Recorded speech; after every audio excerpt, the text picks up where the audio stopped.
Hey everyone, and welcome to another GameXplain discussion. I'm your host, Derek Bittner, and I'm joined today by Ash Paulson and John Cartwright to discuss the recently revealed post-game content for Pokemon Let's Go Pikachu and Eevee. So, let's get started. Alright guys, so we finally have a better idea of what to expect from the post-game, from Let's Go, and it's definitely more than what was in Yellow. Not necessarily more than what was in Leaf Green and Fire Red, although to be fair, I never actually did the Savai Islands. But basically what we have now are Master Trainers. So spread all across Kanto, there's a Master Trainer for all 151 Pokemon. Presumably this means that Meltan does not have a Master Trainer, so we don't have to worry about that. But yes, there are Master Trainers for all 151 Pokemon, and you can only challenge them with a Pokemon of the same type. And as shown in the trailer, they have some tricky moves to have to deal with, such as Charizard knowing a Thunder Punch, Gyarados using Thunder, and basically having moves that would be very good against itself. So it seems like an interesting challenge to take on. It seems like a very long challenge to take on, because this essentially, I mean, there are 151 of these different trainers, and they could, based on the trailer, they can be found anywhere, not just on old routes that you've already completed, but within houses and offices, and you've got to really re-explore every nook and cranny of the world, and it's nice, I guess, but it does feel a little lacking in terms of, okay, so that's, I know it's a lot of content, but it doesn't feel that interesting to me. And to add to that, not only do you have to know where they are, but you need to actually have that Pokemon, because it's only like a one-on-one between the same Pokemon. So you have to have have a Venusaur if you're facing off against a Venusaur. So that's even more padding added onto that. So it's a very, very long quest. There's even more padding than that because in the trailer they showed some of the Pokemon that you're facing that are, you're facing Charizard, you're facing Gyarados, you're facing these final evolutions. They're all level 75. Right. Jeez. So to face off against these trainers that have the level 75 Pokemon of this type, that means you have to get almost all your Pokemon up to level 75 in order to handle these trainers. Even like the pre-evolutions. Like you need like level 75 Charmander, level 75 Charmeleon. Oh, that's going to take a long, long time. Good luck, Derek. Yeah, exactly. Seriously. I think that's the big question is, do you get anything for doing them all, or is it just a title for each one? So you defeat the Eevee trainer, and all of a sudden you're a Master Eevee trainer as your title whenever you're doing something. Which I guess is cool, but it's also like, the idea might be just challenge the ones you want to become a master of as your favorite. Which, okay, granted, but I think people want to do them all. There's not going to be that drive there, because if you only focus on the ones you like, that's still not a lot of post-game content, Yeah. Yeah. I think that you'll either just get their titles, as you just said, or they'll give you like a Breath of the Wild style reward and like give you like a golden badge or something. Like just like something that's nothing, pretty much. Well, anything would be better than a literal turd. I mean, even a little medal would, even a little digital medal would be better than a digital turd, like in Breath of the Wild. But it's just I don't feel like a Pokemon game just needs post-game content for the sake of having it. It needs to be interesting post-game content, and I don't find this interesting. It's just a lot of padding. There's a lot of grinding to do here, especially like you said, John, considering the fact that you can only take on these Pokemon with the same Pokemon, and you've got to grind them up. And that means grinding all 151 Pokemon up, and that's just... Who's going to do... Well, I ask who's going to do that. Somebody out there is going to do it. Oh, no. And somebody out there... I know a person who's going to do that, probably. It's going to be probably Joe Merrick of Cerebi. He's going to do that. Exactly. There is no doubt in my mind he is going to do that. I don't know if I'm going to do that, because I don't know if I have the time in order to manage it, but I do know that I'm going to need to do a guide for showing where all these guys are. That's a necessity. Yeah. Like, that's going to have to happen. That's true. Because people are going to be curious about that. Even if they don't want to know all of them, they'll still be like, well, where's this trainer? I want to find him so I can just get to him right away and not have to explore every nook and cranny of Kanto. It makes sense. But there are some unknowns about this that I am quite curious about. Because we know, for one, Mega Evolutions are in the game, and two, Alolan Pokemon are in the game.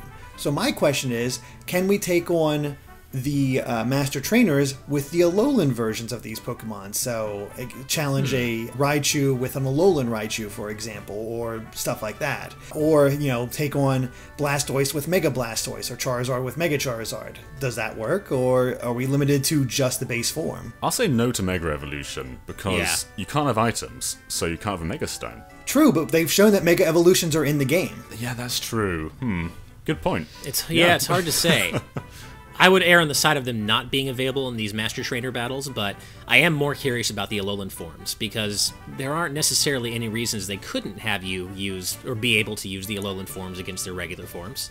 Yeah, because in the games, like, even in Pokemon Go, it's not called Alolan Vulpix, it's called Vulpix. It's not, one or the other. It matches up. So, I don't know if all the typings would be necessarily better in most cases. Even though a Ninetales, for example, is Ice and Fairy, which kind of leaves it still neutral to fire rather than fully resistant to fire. But you don't know what kind of moves of the Master Trainer's Ninetales is going to pull out. So, I don't know. I'm quite curious about that one.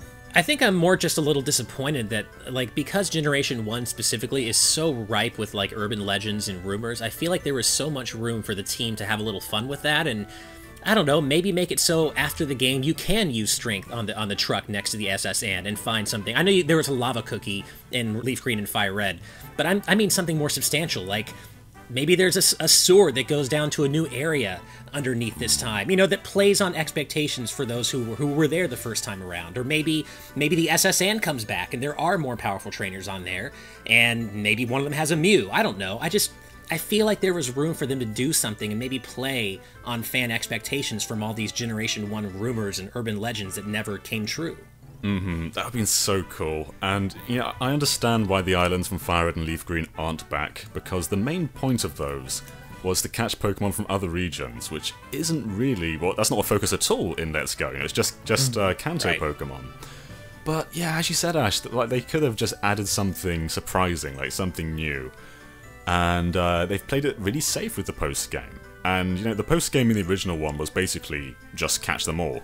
And it feels like that's kind of the post-game here too, because you have to catch them all in order to do all these Master Trainer battles anyway. Mm-hmm. So it's just adding another step to what was already there, and that other step isn't really that important.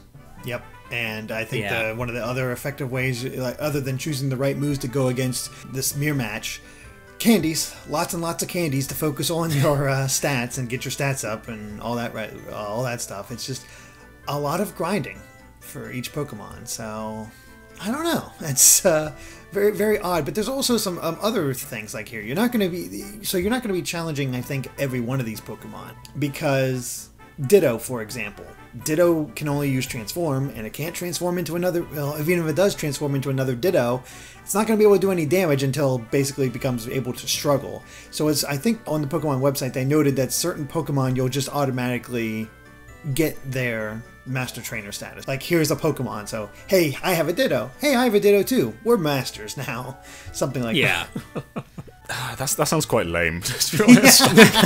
I wish there was something a little bit more interesting, because that's a nothing, Mm-hmm. Maybe at least some sort of quest or something for those specific Pokemon who don't really make sense in the context of a fight. But maybe be better. That's just I mean, that's just kind of that speaks to the overall vibe in general I'm getting, that this just feels like padding. It doesn't feel like meaningful content. It just feels like padding.